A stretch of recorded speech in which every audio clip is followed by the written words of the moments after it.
नमस्कार, करेक्ट कार्यक्रममध्ये आपल्या सर्वांचं स्वागत। महाराष्ट्रातल्या राजकीय नेत्यांना झालंय काय हा प्रश्न विचारण्याचं कारण असं आहे की नेत्यांनी रोज वक्तव्य करायची, त्या वक्तव्यातनं वाद निर्माण व्हावा आणि कधी कधी ही वादाची परिस्थिती चिघळून राज्यामध्ये कायदा आणि सुव्यवस्थेची परिस्थिती निर्माण व्हावी अशी काहीशी सध्या राज्यातली परिस्थिती बनली आहे। सपाचे नेते अबू आझमी यांनी काही दिवसांपूर्वी औरंगजेबावरून एक वक्तव्य केलं होतं। वाद इतका विकोपाला पोहोचला की नागपूरमध्ये दंगली उसळल्या। यानंतर तरी नेते थोडंसं सबुरीनं घेतील असं वाटत होतं, पण तसं काही दिसत नाहीये। आता नुकतंच जे निमित्त घडलंय ते निमित्त असं आहे की माजी आमदार आहेत मालेगावचे, त्यांनी एक वक्तव्य केले। पुन्हा या वक्तव्यांमध्ये त्यांनी औरंगजेबाची स्तुती केलेली। औरंगजेब कसा चांगला राजा होता, कसा सर्व धर्मनिरपेक्ष राजा होता वगैरे वगैरे वगैरे। हे प्रकरण इतक्यावरच थांबलं नाही। सपाचे नेते अबू आझमी हे पुण्याहून मुंबईला येत होते। त्यांना वारकऱ्यांच्या पालखी जाण्यामुळे त्यांना रस्त्यावर गर्दी दिसली आणि त्यांचं असं म्हणणं आहे की वारकरी जातात, रस्त्यावर गर्दी होते, ते सगळं चालतं, मग नमाज पढायला आम्ही जर रस्त्यावर आलो तर मग इतका गहजब का। आता मुळात वारीची आणि नमाजची तुलना करण्याचा मोह अबू आझमींना का झाला या प्रश्नाचं उत्तर शोधणं फारसं कठीण नाहीये। जर अबू आझमींच्या मागच्या काही वक्तव्यांची किंवा आतापर्यंत त्यांनी जे जे काही केले त्याची जरा जंत्री बघितली, थोडासा इतिहास खरवडून बघितला तर या सगळ्याची उत्तरं लगेच मिळतील। प्रश्न असा आहे की आत्ताच का, प्रश्न असा आहे की यानं काय साधलं जाणार, प्रश्न असा आहे की यानं कुणाचं भलं होणार, या सगळ्या प्रश्नांची उत्तरं शोधायची आणि त्यासाठी आता माझ्या सोबत आहेत आसिफ शेख रशीद, एमआयएमचे माजी खासदार, माजी आमदार, माफ करा। आसिफ शेख आपल्या सोबत आहेत का? थोड्या वेळातच ते जोडले जातील। भाजपच्या आध्यात्मिक आघाडीचे तुषार भोसले आपल्या सोबत आहेत। तुषारजी नमस्कार, स्वागत आहे आपल्या चर्चेत। नमस्कार। शिवसेना आध्यात्मिक आघाडीचे अक्षय भोसले आपल्या सोबत आहेत। अक्षयजी नमस्कार, आपलंही स्वागत।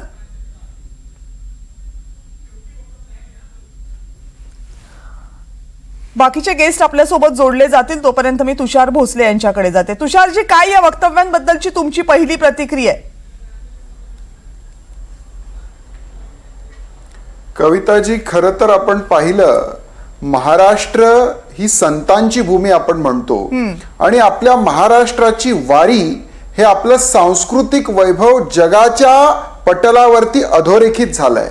वारी ही काही कुठल्या जातीची, कुठल्या धर्माची किंवा एखाद्या प्रांताची वारी नाही, तर आपल्या सबंध महाराष्ट्राचं ते वैभव आहे आणि प्रत्येक महाराष्ट्रीयन माणसाला वारीविषयी आपुलकी आहे, गौरव आहे, अस्मिता आहे। अशा वेळेला वारीची तुलना त्यांच्या वैयक्तिक नमाजशी करणं किंवा त्यांच्या धर्मातल्या एखाद्या प्रथेशी करणं हे पूर्णपणे चुकीचं आहे। अशा माणसाला महाराष्ट्रात राहण्याचा खरंच अधिकार आहे का, असा प्रश्न या निमित्ताने येतो। कारण वारी ही 12 कोटी जनतेचं प्रतिनिधित्व करणारी वारी आहे आणि आपल्या ज्ञानोबारायांनी, तुकोबारायांनी समता जी प्रस्थापित केली ती वारीतून प्रस्थापित केली आणि अशा पुण्य पवित्र अशा वारीला, त्या पुण्य आणि पवित्र वारीला एखाद्या आपल्या धर्माच्या विशिष्ट एका पद्धतीशी तिची तुलना करणं आणि मग तिथे ट्रॅफिक जाम होते आणि मग आम्ही नमाज, अरे बाबा, नमाज हा दिवसातनं तुम्ही 4-5 वेळा पठण करत असतात, पण वारी ही वर्षातनं एकदा येते आणि पूर्णपणे सद्भाव, समता याचं प्रतीक असलेली वारी पंढरीच्या दिशेने ज्या वेळेला जाते त्यावेळेला साधू संतांच्या आणि भगवंताच्या नामस्मरणात, भक्तिरसात तल्लीन होऊन सगळे वारकरी त्या ठिकाणी जात असतात। एकीकडे आपल्या वारीला म्हणजे वर्ल्ड हेरिटेजचा दर्जा मिळावा यासाठी आपण प्रयत्न करतोय आणि दुसरीकडे महाराष्ट्रातलाच एक लोकप्रतिनिधी, निवडून आलेला जबाबदार आमदार अशा पद्धतीची धक्कादायक विधानं करतो। या लोकांच्या बुद्धीची कीव येते। अशा माणसाला महाराष्ट्रात राहण्याचा अधिकार नाही। यांच्या कंबरड्यात लाथ घालून यांना पाकिस्तानात धाडलं पाहिजे। आपण भाषा थोडीशी संयमाने वापरूयात अशी मी तुम्हाला विनंती करते। परवेज सिद्दीकी प्रवक्ते आहेत सपाचे आपल्या सोबत आहेत। परवेजजी नमस्कार। नमस्कार। नमस्कार परवेजजी, काय नेमका काय प्रॉब्लेम आहे? म्हणजे महाराष्ट्रातले आमदार ज्यांना महाराष्ट्रातल्या लोकांनी निवडून दिलेलं आहे त्यांना महाराष्ट्राच्या संस्कृतीबद्दल इतकं काय वाईट वाटतंय की सरळ त्या संस्कृतीची आणि 2 धर्मांची त्यांनी सांगड घालावी, मग हे चालतं ते नाही चालत? काय म्हणजे प्रॉब्लेम काय अबू आझमींचा नेमका? सबसे पहली बात तो मैं आपसे ये कहूंगा कि आपने जो उन्होंने बोला वो पूरी बात आपने सुने क्या? ठीक जो बात बाईट अबू काढा आजमी अबू साहब ने आजमींचा. बोले, आपने पूरी बात सुने क्या? मैं सुनाई देती हूँ ना, सगळ्यांना आपण ऐकूयात ते. नहीं, इसीलिए मैं आपसे कह रहा हूं कि होता प्रॉब्लम हमारे साथ में ये है हाँ. कि जो उन्होंने बोला है पूरी बात, उस बात को छोड़ दिया गया और एक आधी अधूरी बात को लेकर इतना विवाद जो खड़ा किया जा रहा है ये गलत है. उन्होंने कल जो बात बोला है, मैं साथ में था उनके, और जो उनसे उन्होंने अपने लेट आने की वजह बताई कि मैं थोड़ा सा क्षमा चाहता हूं पत्रकारों से, मैं घूम के आया हूं, ऐसा ऐसा है, और चूंकि जो वारी है उन लोगों का इधर ये प्रॉब्लम चल रहा था इसलिए मैं घूम के आया, इसलिए मैं लेट हो गया. उन्होंने कोई ऐसी कोई बात नहीं बोले, आपत्तिजनक कोई शब्द का इस्तेमाल नहीं किया जिसकी वजह से इतना बवाल किया जा रहा है. अगर आप पूरी बात सुनी होते तो शायद इतना बवाल नहीं होता. लेकिन हमारी बदकिस्मती है कि जब भी कोई बात हम लोग अच्छे से करते हैं, पूरी बात रखते हैं, तो आधी अधूरी बातों को लेकर सिर्फ केवल टीआरपी के लिए ज्यादातर ठीक चॅनल आहे, आम्ही हे पत्रकार टीआरपी साठी करतो असं तुमचं म्हणणं आहे. आता मला एका प्रश्नाचं उत्तर द्या. अबू आझमी असं नाही म्हणाले का की वारीनं ट्रॅफिक जाम झालेलं चालतं, मग नमाजला आक्षेप काय, असं नाही उन्होंने म्हटलं का? नहीं, उन्होंने जो बोले वही तो मैं आपसे ये बोल रहा हूं ना कि अगर आप पूरी बात सुने होते, कंप्लीट बात सुने होते, तो शायद आप ये बात नहीं करते थे. नाही मी उन्होंने ये ऐकलंय, कहा. मी त्यांनी काल काय म्हटलं तेही ऐकलं, त्यांनी आज काय म्हटलं तेही ऐकलं. तुमच्या माहितीसाठी सांगते, त्यांनी आज पुन्हा एकदा याचा उच्चार केलाय. नहीं, उन्होंने ये बोला कि उन लोगों पर उन्होंने अपनी बात उन लोगों के लिए बोली है जो सुबह से शाम तक हिंदू मुस्लिम करते हैं. और रहा सवाल है हमारे लिए, तो हम तो ऐसा है कि हम जहां आग लगी वहां पानी डालने का काम करते हैं. हम तो सिर्फ इतना पण कह रहे थे कि आता जहां पर याच्यामध्ये आग लावण्याचं काम आहे की पाणी टाकण्याचं काम आहे? म्हणजे मुळात वारी आणि नमाज याची तुलनाच करण्याची काय आवश्यकता होती? नहीं, वो तुलना हम नहीं करते हैं, लेकिन जो सुबह से शाम तक नाही, जो ऐसे तुमचं नेता असं म्हणणं आहे की अबू आझमींनी हे म्हटलं नाहीये? नहीं, उनका ये मकसद नहीं था, उनका ये मतलब नहीं था जो आप मतलब काय ते आपण नंतर बघू. ते तर तुम्ही माझ्यावर लादून झालेलंच आहे की टीआरपी साठी आम्ही करतो. ते म्हणाले की नाही म्हणाले एवढं तरी मान्य कराल की नाही? उन्होंने जो बात, मैं आपको ये बोल रहा हूँ मैडम, उन्होंने जो बात बोले है वो पूरी तरह आपने समझे नहीं है, आपने आधी बाईट प्ले करा अबू आझमींचा. मुझे लोगों ने कहा कि पालकी जाने वाली है, जल्दी जाएंगे नहीं तो फिर रास्ता जाम हो जाएगा. रास्ता जाम हो रहा है, हमने कभी मना नहीं किया. कालचा काढा. लेकिन हमारी मस्जिद, हमारी नमाज के लिए, यानी ये जानबूझ करके ना इस देश में मुसलमानों के लिए जमीन तंग की जा रही है. वक्फ की जमीनें हमारी हड़पने का पूरा इरादा हो रहा है. परवेशजी, पुन्हा एकदा मी बाईट प्ले करण्याची गरज आहे का की तुम्ही ऐकलाय? नहीं, जो उन्होंने बात बोले कि हम हर एक का सम्मान करते हैं, हर धर्म का सम्मान करते हैं, हर चीज का सम्मान करते हैं, क्या गलत बात है? परवेशजी, माझा प्रश्न तुम्हाला फक्त एवढा आहे, वारी नहीं, आणि नमाज यांची का तुलना करताय तुम्ही? ये तुलना हम नहीं करते. ये तुलना जो है कुछ भारत में और हमारे राज्य में कुछ ऐसे नेता है जिनको सुबह से शाम तक तुलना करने की आदत है. हम कभी तुलना कोणी नहीं म्हटलं हे? कोणी म्हटलं हे? करते. ये बहुत सारे लोग बोलते हैं सुबह से शाम तक, आप चैनलों पे देख लो. नाही, कुछ काल लोग कोणी ऐसा- म्हटलं हे? नहीं, कुछ लोग आतापर्यंत ये- वारी आणि नमाजची तुलना या महाराष्ट्रामध्ये कुणी केली? नहीं, तुलना नहीं कर रहे. हम ये बोल रहे हैं कि हम तो हर एक का तुलना सम्मान नाही केली करते म्हणजे हैं. काय केलं? अबू वारीला आझमी- ट्रॅफिक जाम अबू होऊन आझमी चालतं, साहब ने- नमाजसाठी जमीन दिली जात नाही, नमाजला मात्र अबू- तुमचा आक्षेप असतो. ही तुलना नाही तर काय? अबू आदमी साहब ने ये बोले कि हम जो है सम्मान करते हैं हर धर्म का, और लेकिन कुछ लोग जो है हर चीज में हिंदू और मुसलमान ढूंढते हैं. कुछ लोग लाउड स्पीकर पे बात करते हैं. नाही, ही नमाज नेहमीची 5 तोंडी मिनिट लावण्याची तक वाक्य झाली ना. मूळ सुरुवात तर केलीच की मागच्या वेळेस औरंगजेबाच्या वक्तव्यावरनं केली, आता वारी आणि नमाजची तुलना करून केली. वारी की जहां तक बात है तो हम लोग जो है इतना सम्मान करते हैं. हमारे पार्टी के कार्यकर्ताओं ने पूना में दो दिन पहले हमारे पार्टी के नेताओं ने खिचड़ी वाटप का प्रोग्राम किया. हम लोग तो खुद सम्मान करते हैं. समाजवादी पार्टी कभी भी डिस्क्रिमिनेशन की बात ही नहीं करती है, बल्कि उन लोगों के खिलाफ बात करती है जो डिस्क्रिमिनेशन की बात सुबह से शाम तक करते हैं. अबू आजमी जी ने जो बोले हैं, नाही नाही, अबू जे आझमी जी ने जेव्हा नहीं जो किया। कोणी असं नाहीये की यांनी केली डिस्क्रिमिनेशन, यांनी केला भेदभाव म्हणून आम्ही त्याच्याबद्दल बोलू आणि याच्याबद्दल नाही. जो कोणी डिस्क्रिमिनेशन करेल, जो कोणी भेदभाव करेल त्याला प्रश्न विचारला जाईल. मग जर ते अबू आझमी करणार असतील तर त्यांनाही प्रश्न विचारला जाईल. पैगंबर ये- शेख आहेत मुस्लिम विषयाचे अभ्यासक आपल्यासोबत. पैगंबरजी काय अबू आहे? अबू आजमी जी अगर ऐसा करे होते तो अबू आजमी जी ने खुद असेंबली में, महाराष्ट्र की असेंबली में एक प्राइवेट बिल डाली है जिसमें ये बात साफ साफ पर उन्होंने कहा है बिल के अंदर कि जो कोई भी किसी भी धार्मिक गुरु, चाहे वो किसी भी धर्म का हो, किसी भी धार्मिक गुरुओं के बारे में, किसी भी धार्मिक ग्रंथ के बारे में। पैगंबरजी मला असं वाटतं मी तुम्हाला थोडासा वेळ देते. तुम्ही अबू आझमींचं वक्तव्य नीट ऐका. वक्फ पर्यंत पोहोचलेले आहेत ते वारीपासून. वारी ते वक्फ इतका मोठा प्रवास केलाय त्यांनी. ऐका तुम्ही पुन्हा एकदा नीट, म्हणजे तुम्हाला लक्षात येईल. तोपर्यंत पैगंबरजींना बोलू देत. पैगंबरजी, उन्होंने ऑब्जेक्शन लिया अपने प्राइवेट बिल के अंदर कि कोई भी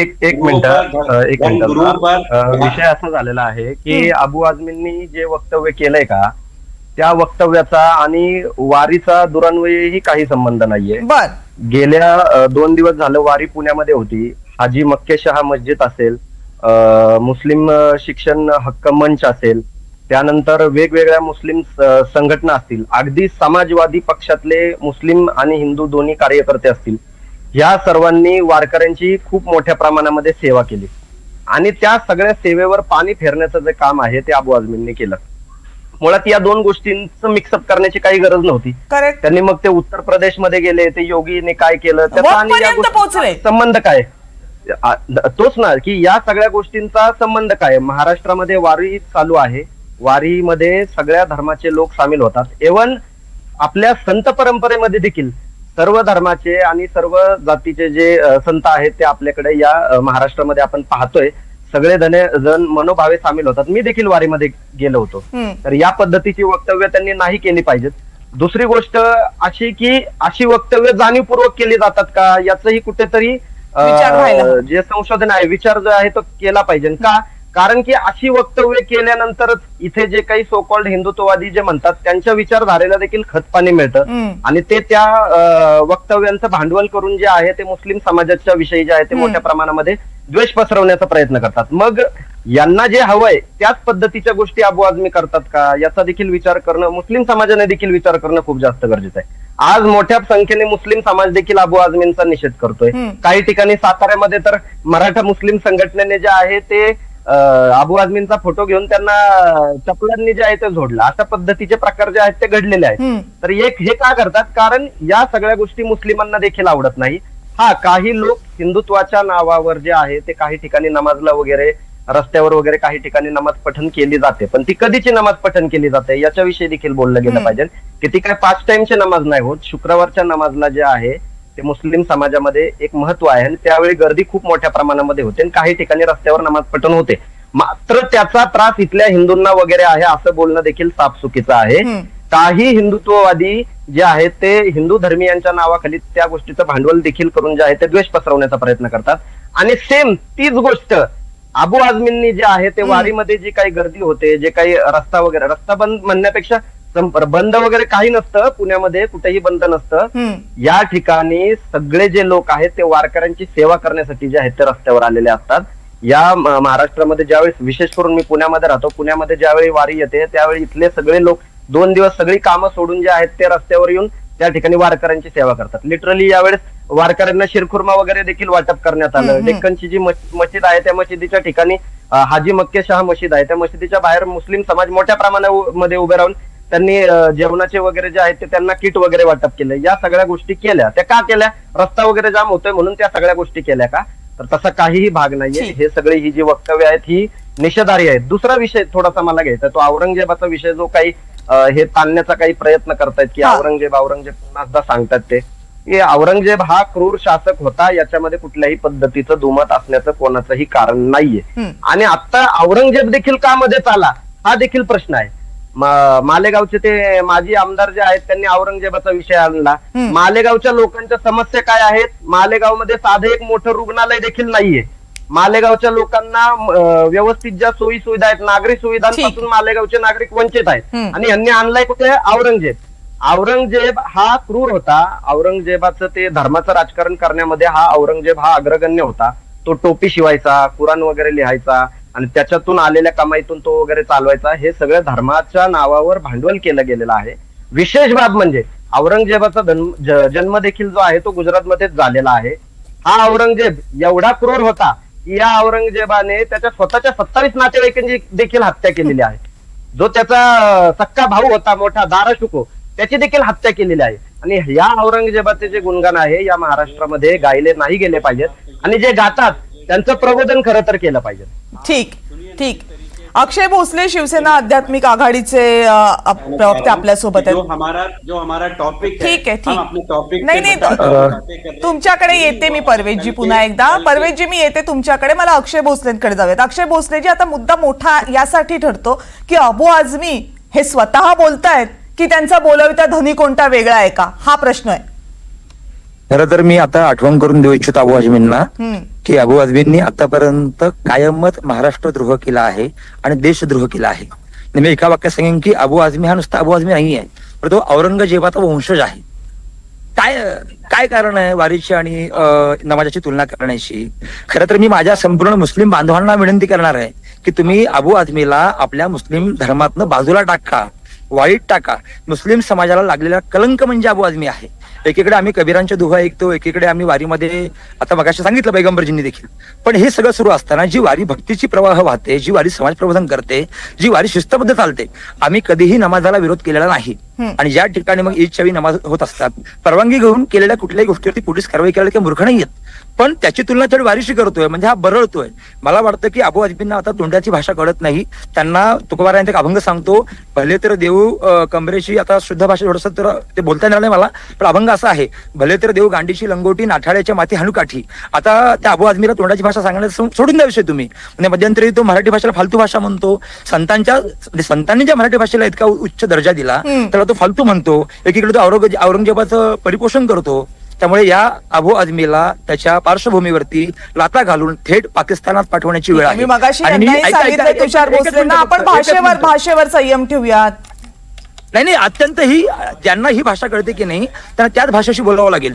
मला वाटतंय की हिंदू आणि मुस्लिम या दोन समाजात तेढ निर्माण करण्याचं काम आझमी करतोय. तर मित्र गृह विभागाला, मुख्यमंत्री महोदयांना विनंती करणारे सगळ्यांना की तुम्ही याच्यावरती देशद्रोहाचा खटला चालवा आणि या नासक्या प्रवृत्तीला थेट भारतातनं पाकिस्तानात घालून टाका.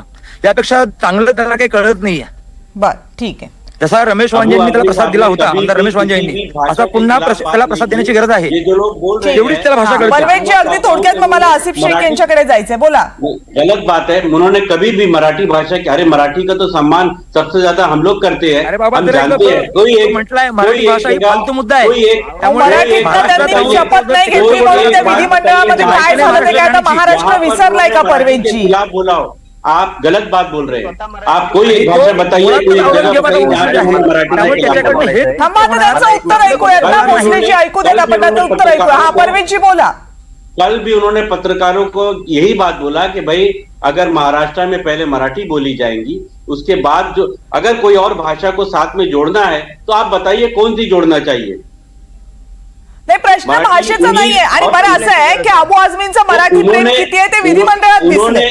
विधिमंडळात दिसले अबू आझमींचं मराठी प्रेम. त्यामुळे ते नकाच सांगू तुम्ही. बात बोला की अगर एक मिनिट.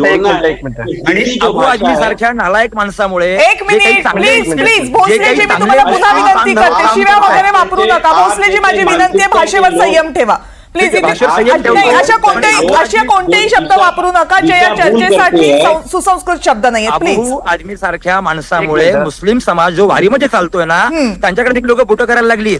त्यामुळे मी मुस्लिम बांधवांना विनंती करणार आहे, तुम्ही अशा या वाईट प्रवृत्तीला समाजात बेदखल करा, त्याला काढून टाका. कारण की इतक्या वर्षाची परंपरा आहे. आम्ही हिंदू मुस्लिम ऐक्य म्हणतो, आम्ही एकीकडे मशिदीत जाऊन कीर्तन करतो, मुस्लिम बांधव समाजातून आम्हाला काही वाटप करतायत किंवा काही सेवा करतायत, पण या एका व्यक्तिमत्वामुळे अख्खा मुस्लिम बांधव कलंकित होतोय. अधोरेखित करायचं मला हे नाही. ते असं आहे परवेशजी, ते मान्य करावं लागेल की तुलना चुकली आहे म्हणून. हे जर मान्य केलं तर पुढे जाता येईल. तुलना चुकली आहे. देखिए, पहली बात तो यह है कि उन्होंने जो बोला वो समझने की आप कोशिश नहीं कर रहे. उन्होंने तुलना नहीं है. देखिए, उन्होंने सबसे पहले यही कहा है कि हम हर धर्म का सम्मान करते हैं. उन्होंने किसी भी धर्म के खिलाफ आज तक के अबू आझमी जी ने कहीं पर भी किसी भी धर्म के खिलाफ, किसी भाषा के खिलाफ कहीं. परवेशजी, थांबा 2 मिनिटं. परवेशजी, अबू आझमींच्या एका वक्तव्यामध्ये वारी आणि नमाज एकत्र आले की नाही? आप मुझे एक बात बताइए, एकत्र आले की नाही? सोपा प्रश्न विचारलाय मी. एकत्र आले की नाही? जर त्या प्रश्नाचं उत्तर आले असं असेल तर ही चर्चा करतोय आणि ते आले. आपसे यही तो बोलना चाह रहा हूँ कि सब चीज जो है एक जैसी है. हर धर्म का हर मला सर्व धर्म समभाव नका सांगू, तो इथे असलेल्या सगळ्यांना माहितीये. मला सांगा, वारी आणि नमाज एकत्र आले की नाही? तुम्ही आणलेत ते, म्हणून ही चर्चा करावी लागते.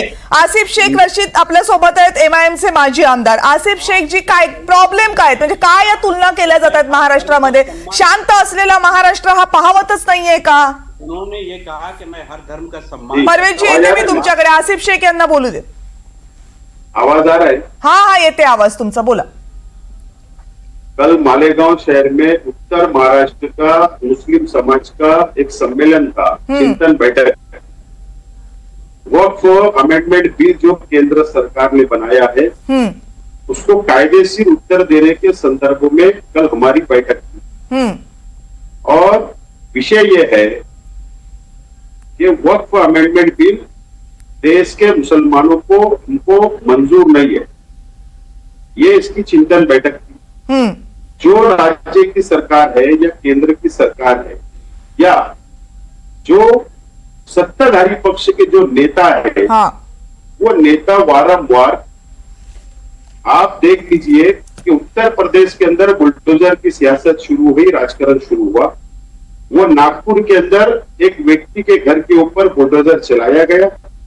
आप देख लीजिए कि नासिक के अंदर एक दरगाह के ऊपर बुलडोजर चलाया गया और सत्ताधारी पक्ष के नेताओं ने औरंगजेब की कब्र को तोड़ने का, मजार को तोड़ने का वक्तव्य किया, लैंड ऑर्डर खराब करने का काम किया. कल हमारे चर्चा सत्र में ये बात हमारी आई है और इसीलिए मैंने किसी को विरोध नहीं किया, किसी को अपशब्द नहीं बोला, ना किसी समाज के किसी धर्म गुरु के मैंने नाही. पण तुम्हाला औरंगजेब एकदम इतका प्रिय का वाटायला लागला? औरंगजेब का प्रिय वाटतो? औरंगजेब का जो मैंने वक्तव्य किया है, मैंने उनका जो इतिहास है कि वो एक अच्छा व्यक्ति था जो अपना टोपी सीकर अपना पेट भरता था. इस तरीके का अगर मैंने वक्तव्य किया जो तारीख के अंदर हमारे पास नाही, तुम्हाला औरंगजेब हा फक्त टोपी शिवणारा एवढाच लक्षात आहे. औरंगजेबानं महाराष्ट्रामध्ये घातलेला उच्छाद लक्षात नाहीये. औरंगजेबाने छत्रपती शिवाजी महाराजांबरोबर जे काही केलं, या स्वराज्यामध्ये स्वराज्य राहू नये यासाठी जे काही केलं, याचं काही लक्षात नाहीये. महाराष्ट्राचा इतिहास तुम्ही कोणत्या पुस्तकातनं वाचता? औरंगजेबानं लिहिलेल्या पुस्तकातनं? संभाजी महाराज, शिवाजी महाराज ये हमारे लिए आदरणीय है, इसके लिए दो मत है ही नहीं, दो मत नहीं है. नाही, म्हणजे तुम्हाला छत्रपती शिवाजी महाराज, छत्रपती संभाजी महाराज पण आदरणीय आहेत आणि तुम्हाला औरंगजेब पण आदरणीय आहे. आदर है, औरंगजेब का आदर है, लेकिन जो इतिहास है, जो अगर वारीमध्ये आहे, व्यक्ति अच्छा होगा, उसके कार्य कुछ अच्छा होगा, तो अगर उसको हमने बोलने के लिए मुस्लिम येते तुमच्याकडे, मी 2 मिनिटं थांबा फक्त. हमारा वक्तव्य भी अगर हमने नहीं बोलना पड़ेगा, ये सरकार की अगर बैंडिंग होगी, अगर हमको लोकतंत्र के देश के अंदर हर बात रखने का अधिकार असं आहे आसिफ शेखजी, आसिफ शेखजी, प्रश्न असा आहे की आपण कुठल्या काळामध्ये आहोत, आपण कुणाचं प्रतिनिधित्व करतोय, आपले प्रश्न काय आहेत आणि आपल्याला प्रेरणास्थान काय वाटतं? औरंगजेब हा काय प्रेरणास्थान आहे का महाराष्ट्राचं? आदर्श आहे का महाराष्ट्राचा? व्यक्ती बोला, व्यक्ती जो औरंगजेब है. बरं, बाकीच्यांचं सोडा आसिफ शेखजी, बाकीच्यांचं सोडा. मला एका प्रश्नाचं उत्तर द्या. मुस्लिम मुलांना, मुस्लिम समुदायाला औरंगजेबाचं अनुकरण तुम्ही करा किंवा औरंगजेबाला आदर्श माना असं सांगताय तुम्ही? नाही, ऐसा सांगणार का तुम्ही? बोलना है. नहीं, तुम्ही सांगू शकत नाही. मग तुम्हाला का औरंगजेबाबद्दल प्रेम वाटते? जो इतिहास है वो बोलना चाहिए और वो इतिहास मैंने कल हमारी चिंतन बैठक के अंदर आम्ही तोच म्हणतोय की त्या इतिहासामधला औरंगजेबाचं पात्र तुम्हाला एवढं प्रिय का होतंय? कब्रस्तान उखाड़ने की बात अगर कोई करे, अगर कोई मस्जिद को शहीद करने की बात करे, वो बोलेंगे तो चले. त्याच्यावर बोला ना, तुम्ही त्याच्यावर बोला, जरूर बोला. आसिफ शेखजी त्याच्यावर जरूर बोला. आसिफ शेखजी त्याच्यावर जरूर बोला. फक्त आम्ही नाही, अवघा महाराष्ट्र ऐकेल. पण तुम्ही हे सांगू नका का की औरंगजेब चांगला शासक होता म्हणून? जर औरंगजेब चांगला शासक होता मग छत्रपती शिवाजी महाराज काय होते? मेरा पहले आप कल का जो मैंने शब्द बोला हूँ वो पहले आप सुन लो। मैंने शासक नहीं बोला, मैंने व्यक्ति बोला हूँ कि वो व्यक्ति पवित्र था। अगर वो नमाज पढ़ता था तो पवित्र था, अगर वो टोपी सी के अगर अपना पेट भरता था तो पवित्र था। अगर औरंगजेब मरने के बाद में 11 रुपए उनके अकाउंट में सिल्लक थे, उनके पास सिल्लक थे, तो वो व्यक्ति के बारे में कुछ तो अच्छा होगा। पण ठीक है। फक्त पण राजनीति पवित्रता इसकी काही राजनीति फक्त होती है। धार्मिक गोष्टीत ना असते नहीं, का आसिफ जी? राजनीति इसकी हो सकती है, राजनीति से मत मिल सकते हैं किसी को, लेकिन अगर जो सच बात है उसको बोलना ही चाहिए और जो गलत है उसको गलत बोलना चाहिए। बर भोसले जी बोला. ऐका, खरं तर यांनी काय केलंय, डोळ्यावरती पांघरून घेतलंय, त्यामुळे यांना सगळं जग तसं दिसतंय. ते विसरतायत का हिंदू मंदिरांचा विध्वंस कोणी केला? औरंगजेबाने केला. काशी विश्वनाथ मंदिर कोणी उद्ध्वस्त केलं? मथुरेचं मंदिर कोणी उद्ध्वस्त केलं? आणि सगळ्यात मोठी एक गोष्ट मला आठवावी सांगावी येते, सिखांचे 9वे गुरु तेग बहादर यांची हत्या कुणी केली? धर्मांतरण कुणी करून घेतलं? छत्रपती शिवरायांवरती अनेक अत्याचार किंवा कारवाया कुणी केल्या? कुणी युद्ध करण्यात आलं? त्यामुळे यांनी काय झालंय, मगाशीच म्हटलं मी की अबू आझमी काय किंवा जे काय त्यांचे समर्थन करतात काय, हे सगळे औरंगजेबाचे वंशज आहेत. त्यांना हिंदू संस्कृती, हिंदू परंपरा, वारकरी संप्रदाय इतका मोठा आहे की विष्णुमय जग वैष्णवांचा धर्म पैगंबर ते अजून सविस्तर ते सांगतील, त्यावरती त्यांची भूमिका समन्वयाची आहे. पण ज्यांना ही भाषा कळत नाही, त्यांच्यावरती चर्चा करण्यात अर्थ नाही. ज्यांना योग्य वेळी तीच भाषा कळेल. नाही वारकऱ्यांच्या पताका चर्चा करण्यात अर्थ नाही. आपल्याला चर्चा करावी लागेल. आपल्याला नाही या चर्चेत काही निष्पन्न होणार नाही. ज्यांना आजही औरंगजेब आदर्शभूत वाटतोय ते म्हणतात की तो सात्विक होता, टोप्या शिवायचा 11 रुपये मिळाले. अरे मी अजूनही मी ठाम आहे आमच्या मतावरती की भविष्य काळात औरंगजेबाचं एकही ते विसरले की औरंगजेब हा धर्मगुरु नव्हता. औरंगजेब हा शासक होता. औरंगजेब हा एक राजा म्हणून इथे येऊ बघत होता. मैडम सुनिए ना, वही बात हम बोल रहे हैं कि औरंगजेब काय झालंय, हमारा हे धर्मगुरु नेमके आता नहीं कुठली पुस्तकं था. वाचतायत ना, बार-बार ते तपासलं हम लोग पाहिजे. यही बात बोलते कारण हैं. की ह्यांनी औरंगजेबाचं उद्धतीकरण करणं राजा था. म्हणजे आमच्या शिवरायांचा अपमान करणं आहे. अरे जे औरंगजेबानं आमच्या संभाजी महाराजांना हलाल करून मारलं, त्याचं कौतुक करता काही यांच्याशी चर्चा करण्यात अर्थ नाही. ठीक आहे, काही नाही. एक मिनिट, एक भोसले जी, शेवटची बातमी, भोसले जी, एक ते बातमी परत फक्त, तुमच्याकडे. की भोसले- अबू आझमीचं विधान काय, त्याच्या ते काय विधान परिषद किंवा विधानसभेचं जे काही त्याचं दायित्व आहे की नाही ठीक आहे. ते काढून टाका, त्याची हकालपट्टी करा. अक्षयजी त्याशिवाय येते मी यांना कळणार तुमच्याकडे. नाही. आपण तुषारजींचं एकदा म्हणणं ऐकून घेऊयात, मग परवेशजींकडे जाऊयात. तुषारजी बोला. मला या लोकांची मोठी कीव येते की एकीकडे तो काय म्हणतोय की औरंगजेब नमाज पठण करायचा म्हणून तो पवित्र होता. म्हणजे नमाज पठण केली की त्यांनी केलेल्या सगळ्या काळ्या कामांवर पाणी फेरता येतं का? हे कुठल्या पद्धतीचं गुणगान हे लोक करतायत? म्हणजे एकीकडे तुम्ही महाराष्ट्र धर्म इथे महाराष्ट्रामध्ये निवडून येतात, इथे निवडणुकांना उभे राहतात आणि इथे अख्ख्या महाराष्ट्राचा एकच राजा आहे आणि एकच दैवत आहे ते छत्रपती शिवाजी महाराज. आणि शिवरायांच्या महाराष्ट्रामध्ये तुम्ही औरंग्याचं गुणगान कसं करू शकता? एकीकडे म्हणायचं आम्ही शासक म्हणून म्हणत नाही, व्यक्ती म्हणून चांगलं म्हणतो.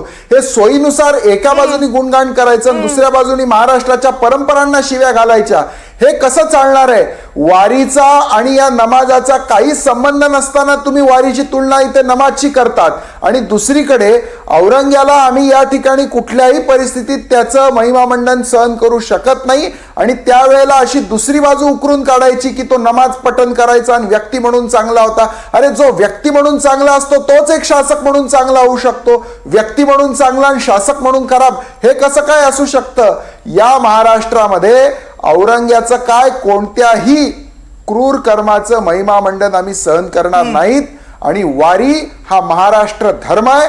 12 कोटी जनतेसाठी महाराष्ट्राची वारी ही स्वाभिमान आहे, अस्मिता आहे, गौरव आहे. वारीला गालबोट लावलेलं वारीची तुलना इतर कशाशी केलेली आम्ही सहन करणार वारीला गालबोट लागणं हे या महाराष्ट्रामध्ये सहन होणं शक्य नाही. पैगंबरजी मी येते तुमच्याकडे, फक्त मला परवेशजींचा एक मुद्दा आहे तो ऐकून घेऊ देत. परवेशजी बोला.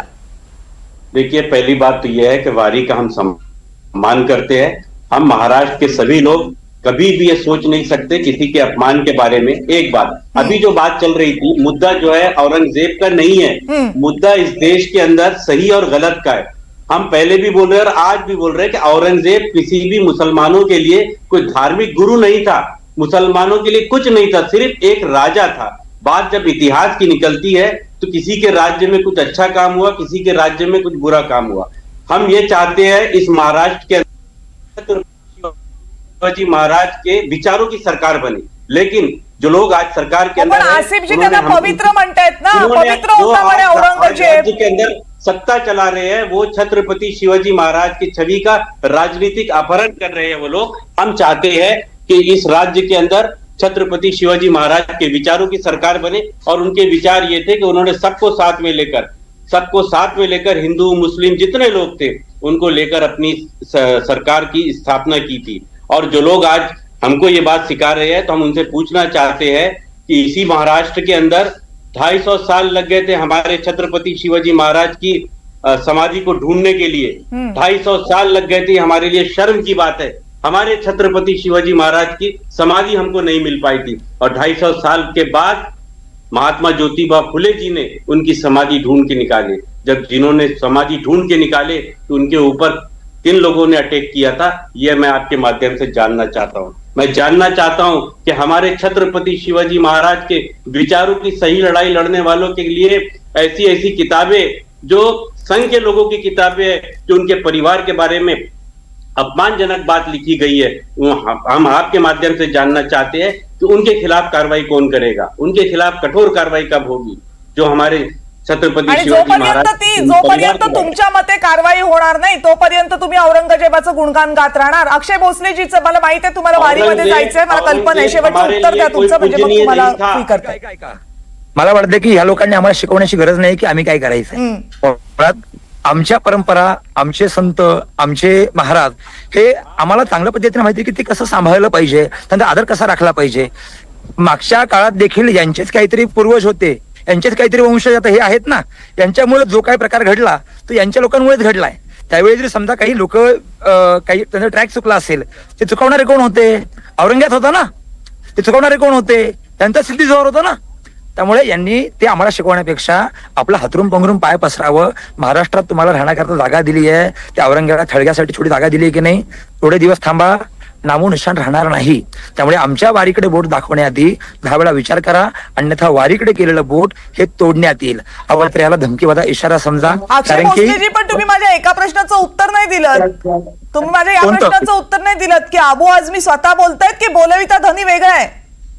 काय कुणाच्या फायद्यासाठी अबू आझमीच्या बोलतायत? मागे अबू आझमी सारख्या विचारणीचे जे काय मी थेट आक्षेप आता आहे, एमएम सारखा पक्ष आहे किंवा जे काही हिंदुत्वाला विरोध करणारी मंडळी आहेत, किंवा त्यांचा काही छुपा अजेंडा घेऊन एक चेहरा पुढे करायचा आणि काहीतरी 2 धर्मामध्ये तेढ निर्माण करायची। आता सध्या सरकार उत्तम चाललंय, लोकांचं सगळं उत्तम चाललंय, पण विरोधकांना बऱ्याचदा ही बघवत नाहीये की सगळं उत्तमरित्या चाललंय। त्यामुळे 2 समाजामध्ये काहीतरी असे वादविवाद निर्माण करायचे, चुकीची भाषा वापरायची आणि मग काहीतरी भविष्यात दंगली घडाव्यात, काहीतरी वाईट गोष्टी घडाव्यात। पण हा महाराष्ट्र धर्म आहे, वारी ही महाराष्ट्राची परंपरा आहे। अशा या भुंकणाऱ्या कुत्र्यांना इथे किंमत नाही, कारण की आमचा वारकरी, आमचा मुस्लिम बांधव हा समंजस आहे, समन्वय आहे। कोणाला किती किंमत द्यायची आणि कोणाची काय लायकी आहे नाही, पण विरोधकांचा आरोप असा आहे की हे सगळं काय अबू आझमींच्या फायद्यासाठी नाही होत आहे, हे त्या हिंदुत्ववादी शक्तींच्या फायद्यासाठी होत आहे, ज्यांना हिंदू मुस्लिम तेढ निर्माण करून स्वतःचा राजकीय फायदा साधायचा आहे। काय झालंय, ज्यांनी जो चष्मा घातलाय ना तर तशाच दृष्टीने दिसणार आहे। वारी ही इतकी मोठी परंपरा आहे आणि वारीमध्ये काहीतरी राजकारण करावं, इतकी पापी बुद्धी जर कोणाची असेल तर आम्हाला निश्चित येईल। त्यामुळे ते जे बोललेत ना, काय कर्म असतं, जे पेरलं तेच उगवतं। अबू आझमींनी आतापर्यंत अनेकदा मार खाल्लाय, पुढे ते खात राहतील, शेवटी त्याला पर्याय नाहीये, कारण की त्यांची तीच कृती राहील। आणि राहिला विषय त्यांच्या मागून कोणीतरी असं राजकारण करत असेल की नाही तर त्यांनाही हे भोगावं लागेल। ठीक आहे, पैगंबरजी बोला। धन्यवाद। मला वारीतलं प्रवचन आहे, थँक्यू। तुम्ही या कार्यक्रमात सहभागी झालात वारीतून, खूप खूप आभार आपले। तुम्ही लेकिन ऐसे लोगों परवेज की सरांना माझी विनंती आहे, तुम्ही जरा ऐकून घ्या। हा, तुम्ही जरा परवेजजी ऐकून घ्या. आता बोलू देत का त्याला पैगंबरजींना? interrupt मग तुमच्याकडे येते परवेजजी, येते मी, तुम्हाला वेळ देते, पण पैगंबरजींना बोलू देते। पैगंबरजी बोला। सगळ्यात महत्वाची गोष्ट काय माहितीये का माझं, तुम्हाला एक सांगणं आहे की आपला मराठी बाणा, मराठी काना कुठे हरवलाय का, हा सगळ्यात पहिला प्रश्न आहे। की विधान भवनामध्ये देखील एक आमदार ज्या वेळेस 4-4 वेळा 5-5 वेळा शपथ घेतो आणि त्याला हिंदीमध्ये शपथ घ्यावी लागते, ठीक आहे, ही सगळ्यात मोठी लाजिरवाणी गोष्ट आहे। आज तुम्ही हिंदी माध्यमांमध्ये जाऊन मराठी बोलू शकता का? नाही बोलू शकत। मग मराठी माध्यमांमध्ये येऊन हिंदी भाषा का बोलायची? इथे मराठी भाषिकांना का स्थान द्यायचं नाही? मराठी मुस्लिमांना येत नाही का इथे? का समाजवादी पक्षामध्ये मराठी बोलणारे मुस्लिम नाहीयेत? हा एक सगळ्यात पहिला प्रश्न आहे। दुसरी गोष्ट ही की हे जे वारंवार सांगतायत की औरंगजेबाचं आम्ही उदात्तीकरण करत नाहीये, औरंगजेब हा पवित्र होता. कोणी सांगितलं ही गोष्ट कोणी सांगितली की नमाज पठण करणारा प्रत्येक व्यक्ती हा पवित्र असता असं सांगितलं कोणी? हा असा काही कुठला फतवा काढलाय का, कुठं कुराणामध्ये लिहिलंय का, कुठे लिहिलंय असं? मगाशीच मी बोललो की धर्माचं राजकारण औरंगजेबाने केलं. औरंगजेबाने ज्या पद्धतीनं छत्रपती संभाजी महाराजांची हत्या करण्याचे आदेश दिले त्याच पद्धतीने त्याचे 27 नातेवाईक देखील औरंगजेबाने संपवले. मग ते धर्मासाठी संपवले होते का? हा देखील सर्वात मोठा प्रश्न आहे. दुसरी गोष्ट हे थोड्या वेळापूर्वी बोलले की छत्रपती शिवाजी महाराजांची जी समाधी आहे त्या समाधीचा शोध कोणी लावला? छत्रपती शिवाजी महाराजांच्या समाधीचा शोध जे आहे ते क्रांतीसूर्य महात्मा ज्योतिबा फुले यांनी लावला. त्याच्या बाबतीत काही आक्षेप नाही. छत्रपती शिवाजी महाराजांचा लढा हा मोगलांच्या विरोधात, पोर्तुगीजांच्या विरोधात, ब्रिटिशांच्या विरोधात होतात. मात्र स्वकीय जे मनुवादी विचारसरणीचे लोक होते त्यांच्या विरोधात देखील होता. मात्र तो मनुवाद सांगत असताना या ठिकाणी औरंगजेबाचं कुठेतरी उदात्तीकरण केलं जात आहे. हे देखील हा महाराष्ट्र जो आहे ते खपवून घेणार नाही. आणि वारीच्या बाबतीमध्ये बोलताना किंवा इतर कुठल्याही धर्मीयांच्या प्रथा परंपरांच्या बाबतीमध्ये बोलताना मला माहितीये की मुस्लिमांना त्रास देणं, त्या गोष्टीचं भांडवल करणं आणि त्या गोष्टी करून आपण स्वतः कुठेतरी राष्ट्रभक्त आहोत, राष्ट्रप्रेमी आहोत, देशप्रेमी आहोत असं मिरवण्याची जी आहे ते भाजप आणि संघामध्ये स्पर्धा चालू आहे. मात्र त्या स्पर्धेच्या बाबतीमध्ये उत्तर देत असताना कुठेतरी वारीकडे बोट करणं, कुठेतरी वारीच्या गर्दीच्या बाबतीमध्ये बोलणं या देखील तितक्याच निंदनीय गोष्टी आहे आणि लाजिरवाण्या गोष्टी आहे. वारीला कोणाचाही विरोध असण्याचं काही कारण नाही. वारी बाबतीत बोलण्याचं देखील नाही, कोणी विरोध केला म्हणून काय वारीला विरोध होत नसतो. वारी ही काय आजची परंपरा नाहीये. महाराष्ट्राचं अध्यात्म इतकं स्ट्रॉंग आहे, इतकं सशक्त आहे की अशा कुणाच्या एखाद्या वक्तव्यानं काही होत नसते. एक मिनिट प्लीज. ते वक्तव्याने काही होत नसतं. मात्र ही वक्तव्य कोणाच्या 2 मिनिटं परवेज सर तुम्ही थांबा जरा, परवेजी त्यांचं होऊ देत ना पूर्ण बोलणं. तुम्ही बोलताना आम्ही इंटरप्ट करतो का? 2 दिन पहले तुम्ही बोलताना आम्ही इंटरप्ट करतो ठीक का? आहे, बोला पैगंबरजी तुमचं बोलणं पूर्ण करा. हे असे जे प्रवक्ते जर असतील तर मग दुसऱ्यांनी मतं कशी मांडायची हा एक सगळ्यात मोठा प्रश्न आहे. ठीक आहे. की विषय काय आहे की वारीच्या बाबतीत बोलत असताना नमाजचा विषय मध्ये आणायचा. तुम्ही नमाजच्या बाबतीमध्ये बोला ना. ज्या ज्या ठिकाणी नमाज बाबा चुकीच्या पद्धतीने एकतर मशिदीमधून मौलानाच कितीतरी ठिकाणी अनाउन्समेंट करतायत की रस्त्यावर नमाज पठण करू नका. कितीतरी ठिकाणी मौलाना अनाउन्समेंट करतायत आणि त्या सगळ्या गोष्टींवर जे आहे ते अबू आझमीन सारखे जे लोक आहेत ते पाणी फेरतात. विधान भवनामध्ये हिंदीमध्ये शपथ घेण्याचा विषय असू दे, औरंगजेबाचं उदात्तीकरण असू दे, आता वारीच्या बाबतीमध्ये बोलणं असू दे, या गोष्टी कुठल्या विचारधारेला खतपाणी घालणाऱ्या आहेत याचा विचार करणं गरजेचं आहे. कारण या विषयाचं भांडवल कायम या महाराष्ट्रामध्ये जे आहे ते हिंदू धर्मियांच्या नावाखाली मनुवादी विचारसरणीचे जे आहे ते हिंदुत्ववादी करताना आपण पाहतोय. गेल्या 2 दिवसापासून देखील याच सगळ्या गोष्टी चालू आहेत. मागच्या वेळी देखील अबू आझमीला मुस्लिमांनी विरोध केला होता आणि याही वेळी केला. आणि दुसरी गोष्ट परत ते काहीतरी औरंगजेबाचा जो काही विषय आणतात या ठिकाणी. एका ठिकाणी म्हणतात की आम्ही छत्रपती संभाजी महाराजांचा आदर करतो आणि दुसऱ्या ठिकाणी औरंगजेब पवित्र होता. अरे छत्रपती संभाजी महाराजांची हत्या करण्याचे आदेश ज्या माणसाने दिलेत त्या माणसाला तुम्ही पवित्र कसं काय म्हणू शकता? बोला आसिफ शेखजी, बोला काय म्हणजे तुम्हाला काय पवित्र काय दिसलं औरंगजेबामध्ये जे तुम्हाला सगळ्यांना सांगावं असं वाटलं? आता घेऊयात त्यांच्याकडनं पैगंबरचे तर उत्तर घेऊयात ना आसिफ शेख यांच्याकडनं. घ्या. हेलो, आवाज आ रहा है? बोला आवाज येतोय तुमचा. आवाज आ रहा है. बात ऐसा है कि चर्चा सपूर्ण चर्चा होने मांगता. आप अगर टाइम लिमिट की चर्चा होगी तो इससे मराठीत का विषय का निवारण नहीं होगा, पहिला आक्षेप आहे. न्याय नहीं मिलेगा. बात कुणाला ऐसा न्याय है कि अगर द्यायचंय? शेख आसिफ ने कुणाला न्याय द्यायचंय? औरंगजेबाला? आप हमको बैठाए इसके लिए कि हमारी बात सुनने के लिए. आप अगर हमको बोलने नहीं देंगे तो हम कहां से बोलेंगे? बात ऐसा है कि आप एक 1 साइड बात होता. अबू आसिम आदमी ने जो बोला, शेख आसिफ ने जो बोला उसके ऊपर चर्चा हो रही है. लेकिन जो लोग मस्जिद को बुलडोजर से तोड़ने की बात करेंगे, जो लोग दरगाह तोड़ने की बात करेंगे, जो लोग अलग अलग विषय के अंदर एक विशेष समाज को टारगेट करने की काम करेंगे, उसके ऊपर चर्चा चल रही. पैगंबरजी सांगा, एनडीटीव्ही मराठीच्या किती चर्चांमध्ये तुम्ही सहभागी होऊन याच्यावर बोलला नाही आहात? सांगा पैगंबरजी. बऱ्याच चर्चांमध्ये सामील झालेलो आहे आणि या ठिकाणी बऱ्याच वेगवेगळ्या विषयांवर चर्चा होते. तुम्ही आता तुमच्या मुद्द्यावर बोला ना. तुम्ही आता तुमच्या मुद्द्यावर बोला ना. धर्म बघा आसिफ शेखजी तुमचं जे वक्तव्य आहे ना ते दोन धर्मांमध्ये तेढ निर्माण करणार आहे. तुम्ही त्याच्याबद्दल आम्हाला पहिलं सांगा. का तुम्हाला पवित्र वाटतं औरंगजेब? जो औरंगजेब अवघा महाराष्ट्राचा दुश्मन आहे, तो औरंगजेब पवित्र का वाटतो तुम्हाला? ऐसा वक्तव्य नहीं किया हूँ. मैंने एकदम स्पष्ट बोला हूँ कि औरंगजेब, कुरान शरीफ जो शख्स ने, जो व्यक्ति ने कुरान शरीफ अपने जीवन के अंदर लिखा है, सब कुरान शरीफ नहीं लिख पाते हमारा पवित्र कुरान. उन्होंने कुरान शरीफ लिखा है, उन्होंने अपना टोपी सीकर, मैंने कहा कि उन्होंने काम किया है. अहो मग उद्या त्या आता आसिफ शेखजी मला एका प्रश्नाचं उत्तर द्या. आसिफ शेखजी, आसिफ शेखजी, आसिफ शेखजी ऐका ना, आसिफ शेखजी ऐका ना, आता माझ्या एका प्रश्नाचं उत्तर द्या ना. अगर उनके शासन में कुछ गलत होगा तो उसको आसिफ गलत शेख जी, वक्तों के ऊपर, लेकिन अगर कुछ 2-3 बात अच्छी होगी, अगर कुछ बात अच्छी होगी, अगर हमने उसके ऊपर ठीक है, फोकस किया ठीक है, हमारे अधिवेशन में, बर, तो उसमें कोई गलत बात ठीक नहीं आहे. आसिफ शेखजी आता एक मिनिट ऐका माझा प्रश्न फक्त तुम्हाला एवढा आहे, ज्या तिघांनी पहलगाम मध्ये 26 जणांना धर्म विचारून गोळ्या घातल्या, उद्या त्यांनी कुराण लिहिलं, उद्या त्यांनी टोप्या विणल्या, तर त्यांना तुम्ही पवित्र म्हणणार आहात? देश विरोधी जो भी, अगर हमारे देश के, चाहे वो हिंदू हो, मुसलमान हो, सिख हो, ईसाई हो, किसी को भी अगर कोई गोली मारता है, हत्या करता है, अगर वो आतंकवादी गतिविधियों के अंदर अगर रहेगा, तो उसका समर्थन कभी भी इस देश का मुसलमान मग नहीं करेगा. औरंगजेबानं काय केलं नहीं होतं? करेगा. उन्होंने जो किया, उन्होंने गलत औरंगजेबानं किया है, काय केलं उसका होतं? निषेध देश के मुसलमानों ने निषेध किया.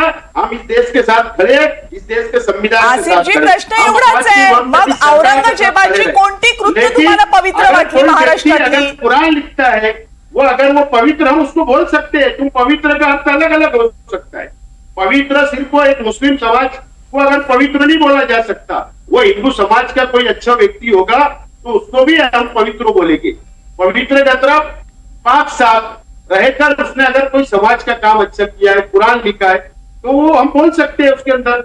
और हमने वक्फ बोर्ड अमेंडमेंट बिल के ऊपर चर्चा सत्र में बोला कि आज दरगाह जो आती है वो वक्फ बोर्ड में आती है, मस्जिद वक्फ बोर्ड में आती है, ईदगाह वक्फ बोर्ड में आती है.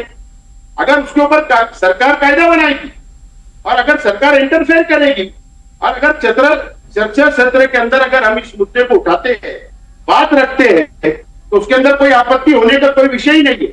और हमने ये कहा चर्चा सत्र में कि हम कायदेशीर मार्ग का कायदेशीर उत्तर देंगे, हम सरकार का पण कायदेशीर. तुम्हाला हे का सांग, तुम्ही वक्फवर चर्चा करायची आहे का? तुम्ही जरूर करा. तुम्हाला वक्फ बद्दल तक्रारी आहेत का? त्या नक्की असणार आहेत. तुम्हाला त्याच्याबद्दल न्याय मागायचा आहे का? नक्की मागा. पण यामध्ये तुम्हाला हे का वाटतं की औरंगजेब सर्वधर्म समभाव पाळणारा होता? कोणता सर्वधर्म समभाव तुम्हाला औरंगजेबाच्या शासनामध्ये दिसला होता? मैंने कहा मेरे पास देखो लिस्ट है, उन्होंने कितनी मंदिर को बनाने के लिए अपना योगदान दिया था, फंड दिया था. चर्चा होगी तो बहुत लंबा जाएगा. आणि किती मंदिरं पाडली? के लिए मुझे बुलाओ, मुझे बुलाइए, मैं वहां आकर तुमको इतिहास के साथ बताऊंगा. लेकिन अगर कम टाइम के अंदर आप बोलेंगे कि पूरी बात बोलो, आप बोले इसका ही उत्तर दो, तो ऐसा नहीं है. मैंने कोई भी धर्म के खिलाफ नहीं बोला, किसी के भी धर्म को दिल दुखाने वाले वक्तव्य मेरा नहीं था. मेरा जो स्पष्ट हमारा छोटा एक वक्तव्य था, उसको मीडिया ने बहुत हाईलाइट करके बताया है. और उसको जो हमारे विरोधी जातिवादी पक्ष है, सत्ताधारी पक्ष है, उन्होंने उठा लिया और उठा के राजनीति कर रहे हैं. मैंने हमेशा कहा कि धर्म के आधार पर इस महाराष्ट्र में, इस देश के अंदर राजनीति नहीं होना चाहिए. तुषार भोसलेजी बोला, सत्ताधाऱ्यांनी याच्यावर राजनीती केली, त्यांनी काही चुकीचं म्हटलं नव्हतं. मैडम, अभी पहली बात तो ये है, असं आहे की याच्यामध्ये सत्ताधारी विरोधक याचा काय संबंध आला मला सांगा. वक्तव्य यांनी करायची आणि मग सत्ताधाऱ्यांनी राजकारणानं म्हणायचं. मुळात माझा मुद्दा असा आहे की छत्रपती शिवरायांच्या महाराष्ट्रामध्ये औरंगजेबाची बाजू योग्य दाखवण्याचा प्रयत्न होतो, हे महाराष्ट्राच्या दृष्टीने दुर्दैव आहे. आणि दुसरीकडे आपल्या 12 कोटी जनतेची वैभव असलेल्या वारीला नमाजची तुलना केली जाते आणि ती एका लोकप्रतिनिधीकडनं केली जाते. 288 आमदारापैकी एक आमदार जो महाराष्ट्रात बसलेला आहे, तो या महाराष्ट्राचा धर्म असलेल्या वारीबद्दल अशा शब्दात अशी विधानं करतो. हे महाराष्ट्राचं दुर्दैव आहे. मला सांगा, आता हे जी गोल गोल चर्चा आहे, दोघही लोक फिरवतायत, का अबू आझमी पुढे येऊन सांगत नाहीत की माझ्याकडनं चुकलं, मी माफी व्यक्त करतो, माझा उद्देश तसा नव्हता, वारी माझ्यासाठी सर्वश्रेष्ठ आहे, वारीची तुलना इतर कशाशी होऊ शकत नाही, हे अबू आझमी कालपासून समोर येऊन का आज पुन्हा तोच मुद्दा ते रिपीट करतायत? आणि ह्यांचे लोक म्हणतायत की त्यांचा म्हणायचा उद्देश तसा नव्हता. अबू आझमीनी यावं, दोघं पालख्यांचं दर्शन घ्यावं, सांगावं ना की ज्ञानोबाराय तुकोबाराय हे महाराष्ट्राचे स्वाभिमान आहेत, माझे सुद्धा ते स्वाभिमान आहेत, माझ्याकडनं बोलताना चूक झाली, मी समस्त महाराष्ट्राची, केवळ वारकऱ्यांची नाही, समस्त महाराष्ट्राची मी माफी मागतो, हे विधान अबू आझमीकडनं का येऊ शकत नाही? परवेशजी, आणि आता करणार हे आहेत जे का अबू कोणी आझमी माजी माफी आमदार मागणार आहेत मालेगावचे का? बोलतायत हे सुद्धा का बोलत नाहीत की छत्रपतीच आमचे आदर्श आहेत, औरंग्याला सबसे आमच्या पहली जीवनात बात ये कोणतेही है, स्थान असू शकत नाही, अशा पद्धतीची ठीक आहे. विधानं का करत नाही? ठीक आहे. ही विधानं केली तर चर्चेला विषयच संपतो ना, वादाचा विषयच ठीक मिटतोय. आहे. आसिफ शेखना विचारूयात ना आपण, त्यांनाही विचारूयात. छत्रपती शिवाजी नाही, महाराज नाही, तुमचे मेरा- आदर्श आहेत की मेरा- औरंगजेब मॅडम, आदर्श आहेत? बोलू येते सुनिए ना. परवेशजी, येते तुमच्याकडे. सांगा आसिफजी, आदर्श कोण, औरंगजेब की छत्रपती शिवाजी महाराज आणि संभाजी महाराज? छत्रपति शिवाजी महाराज हमारे आदर है, आदर्श है, उसके अंदर दो मत नहीं। संभाजी महाराज हमारे आदर्श है, उसके अंदर कोई दो मत नहीं है। विशेष सिर्फ इतना तक कल कि जो हमारी परिषद थी वो वक्फ बोर्ड की, और दरगाह जितनी भी आती है, कब्रस्तान आते हैं, ईदगाह आती है, जो मुस्लिम समाज के जो धर्म स्थल आते थे उस पर चर्चा सत्र चल रहा था। और जो अभी 2-3 महीना पहले जो कबर उखाड़ने की बात हो रही थी उसके ऊपर वो हमारा ठीक स्टेटमेंट था। ठीक लेकिन संभाजी महाराज और शिवाजी महाराज हमारे आदर्श है, इसके अंदर दो मत नहीं। फक्त पुढच्या वेळेस तुमच्याकडनं हे मराठीत ऐकायला आम्हाला बरं वाटेल, महाराष्ट्राचे आमदार म्हणून, माजी आमदार म्हणून. परवेशजी बोला. Thank you. पहली बात तो यह है कि मैं आपको एक बात क्लियर कर देना चाहता हूं कि अबू आज़मी साहब ने कभी वारकी के बारे में या कुछ ऐसा कभी अपशब्द सोच भी नहीं सकते, ना उन्होंने बोला है। एक बात मैं पहले भी बोल रहा हूं, अभी भी बोल रहा हूं, वो तोड़ मरोड़ कर पेश किया गया। दूसरी बात यह है कि जिस तरीके कमाल है से यार। चर्चा चल रही थी कि भाई औरंगजेब, जैसा आपने नहीं तो पूछे सामने आके कि statement औरंगजेब क्यों नहीं जो देते है अबू वो आज़मी? आपके आदर्श है कि अबू आज़मी छत्रपति समोर शिवाजी येऊन महाराज बोलत का आपके नाहीये? आदर्श है। मैं सुनिए ना, मैं आपको बताना चाहता हूं कि हमारे आदर्श छत्रपति शिवाजी महाराज है और रहेंगे। नहीं, और अबू दूसरी आज़मी बात, माफी मांगणार जो आहेत का लोग- त्यांच्या नहीं, वक्तव्याबद्दल? जो लोग, मैं आपको अबू बताना आज़मी चाहता हूं, माफी जो मांगणार आहेत का? लोग, जिन लोगों ने छत्रपति शिवाजी अबू आझमी माफी मागणार आहेत का? और औरंगजेब के बोलने पर यहाँ से गिरफ्तार करके लेके अबू आज़मी माफी मांगणार आहेत का? उसके परिवार को आज परवेश जी, अबू आज़मी माफी मांगणार आहेत का? गोल फिरवू नका. अबू आझमी माफी मागणार का? बोलेंगे क्या? हमारे छत्रपति शिवाजी महाराज के परिवार के संभाजी महाराज को गिरफ्तार करके जो जयचंद लेकर गया था, परवेश उसके परिवार के परवेश जी, लोगों को तुम्ही अबू नाही, आझमीच्या गोल- गोल मुद्द्यावर या ना. फिरवताय. अबू आझमी माफी ही मागणार आहेत चर्चा का ते गोल सांगा फिरवायची ना. आहे. बनाया गया है। क्या देश की सरकार माफी मांगेगी क्या? मैं परवेश आपके जी, माध्यम अबू से आझमी पूछना चाहता हूं। वारकऱ्यांची माफी मागणार आहेत का? महाराष्ट्राची माफी मागणार आहेत का? हा मैं प्रश्न आपसे- सरकारचा मैं नाहीये. जो- हा प्रश्न सरकारचा नाहीये, हा प्रश्न शासनाचा नाहीये, हा प्रश्न लाखो महाराष्ट्रातल्या त्या समाज बांधवांचा आहे जे वारीमध्ये विश्वास ठेवतात, ज्यांच्यासाठी वारी हा देव आहे. महाराष्ट्राचे त्यांची माफी सभी- मागणार आहात की नाही ते सभी- सांगा.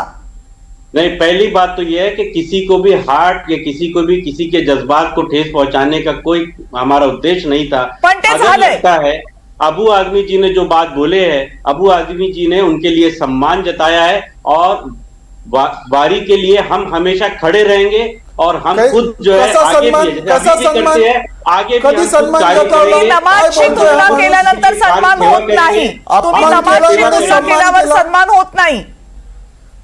हम उनकी सेवा करेंगे, उनका सम्मान करेंगे और उनका अगर कोई अपमान करेगा तो हम सहेंगे भी नहीं।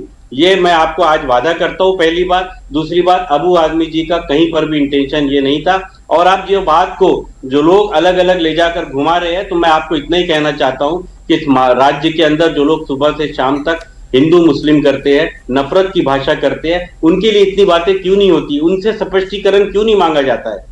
आज इस देश के अंदर गलत हो रहा है। जैसे कि मैंने आपको कहा, जब हमारे छत्रपति शिवाजी महाराज को, उनके परिवार के लोगों को और जब यहां से गिरफ्तार करके लेकर जाने वाले जयचंद को आज इस देश में उसके परिवार के लोगों को राजस्थान में उप मुख्यमंत्री बनाया गया है, तो उससे उन लोगों ने पूरे देश से माफी मांगना चाहिए, ये हम लोग डिमांड करते हैं। बर ठीक आहे का? एक मिनिट हा. मी बोलू का? हो अगदी थोडक्यात वेळ संपले माझी 30 सेकंद आहेत. सगळ्यात पहिली गोष्ट तर ते मिर्झा राजे जयसिंग आहे, ते जयचंद वगैरे नाहीये. तो इतिहास तरी आधी जाणून घ्या. इतिहासच माहिती नाहीये यांना, आणि इतिहासावर मिर्झा राजा जयसिंग आहे तर ते इतिहासच माहित नाही, इतिहासावर बोललं जायचंय. अबू आझमी जर माफी मागणार नसतील तर अबू आझमींना माफी मागण्यासारखी परिस्थिती या महाराष्ट्रातला मुस्लिम निर्माण करेल, ही गोष्ट त्यांनी लक्षात ठेवावी. ठीक. मागच्या वेळी देखील औरंगजेबाच्या वक्तव्यावरनं ते फिरले होते. आणि यावेळी देखील फिरण्यासारखी जी परिस्थिती आहे ते आम्ही निर्माण करू, हा शब्द या ठिकाणी देतो. ठीक आहे, आणि या महाराष्ट्रामध्ये मी एक गोष्ट सांगतो की छत्रपती शिवाजी महाराजच या महाराष्ट्राचे आदर्श आहेत. औरंगजेब या महाराष्ट्राचा आदर्श कधी होऊ शकत नाही. कृष्णा कुलकर्णी देखील या महाराष्ट्राचा आदर्श कधी होऊ शकत नाही. आणि त्या कृष्णा कुलकर्णीचे देखील विचार जे कोरटकर, सोलापूरकर आणि जे कुलकर्णी वगैरे जे पुढे नेतात त्यांच्याविषयी देखील जे आचार्य काय तुषार भोसले जे आहेत त्यांनी देखील त्या विषयावर देखील एवढ्याच अग्रेसिव्हली भूमिका त्यांनी देखील भविष्यात मांडावी, एवढीच विनंती या ठिकाणी करतो आणि थांबतो. जय शिवराय. मुद्दा फक्त इतका आहे की महाराष्ट्रामध्ये महाराष्ट्राचा इतिहास आणि महाराष्ट्राच्या परंपरा या महाराष्ट्रासाठी आदर्श आहेत. त्या विश्वासावर, त्या आदर्शांवर आणि त्या परंपरांवर प्रश्नचिन्ह उपस्थित केले जात असतील, बोट ठेवलं जात असेल तर त्याबद्दल चर्चा होणारच. कुणी त्यावर एखादं वक्तव्य केलं म्हणून ना त्या विश्वासाला तडा जात ना त्या परंपरांना तडा जात. पण याचा अर्थ असा होत नाही की कुणीही यावं आणि वारीसारख्या परंपरेबद्दल काहीही बोलावं किंवा त्याची तुलना दुसऱ्या एखाद्या धर्मातल्या प्रार्थनेशी करावी. हे करण्याला हरकत नाहीये, पण त्या करण्यामुळं जर समाजामध्ये दुही निर्माण होत असेल आणि त्यामुळं समाजाचं स्वास्थ्य बिघडणार असेल तर हे प्रश्न उपस्थित करावे लागतील. आणि म्हणूनच आजची ही चर्चा होती. या चर्चेमध्ये आपण सारेजण सहभागी झालात त्याबद्दल आपल्या सर्वांचे मनापासून आभार. आणि करेक्ट कार्यक्रममध्ये आता वेळ झाली इथेच थांबण्याची. पाहत रहा NDTV मराठी. हे आहे NDTV आणि आपण पाहत आहात NDTV मराठी.